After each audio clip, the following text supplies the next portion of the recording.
Hi, it's me, Wei Chang here. I'm so sorry, this is a re-recording of what I did earlier on because I made a mistake in the recording.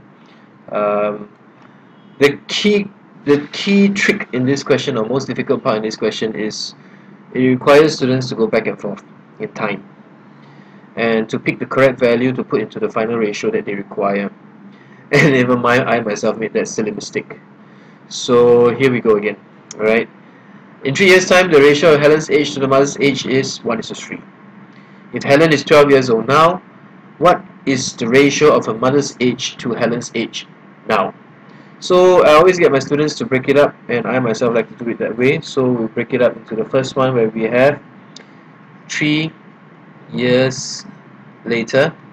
Okay, the ratio between Helen is to her mom is 1:3, and we'll leave this here first. Okay, now it is stated that Helen is 12 years old now.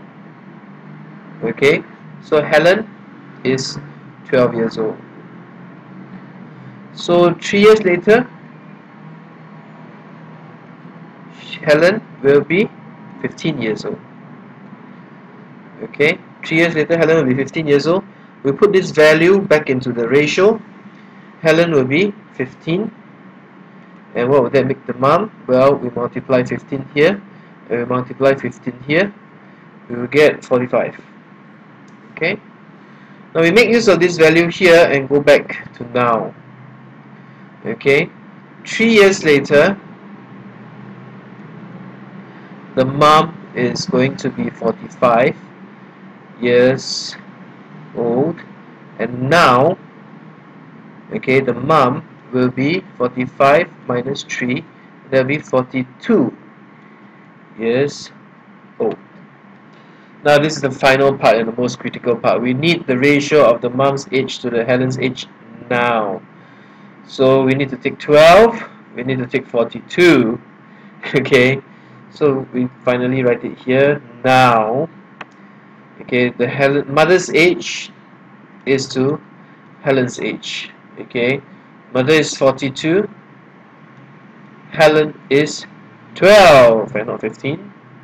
And when you simplify it, okay, you will finally get 7 is to 2. And so there you have it, how to solve this question. Like I mentioned, the tricky part here is because students need to go back and forth, and you need to be very sure which values to take to put into the final one. And I myself made a very silly error of using 15. I apologize for that. And I hope you guys have a great day ahead, and I'll look forward to seeing you guys on Monday. See you and bye bye.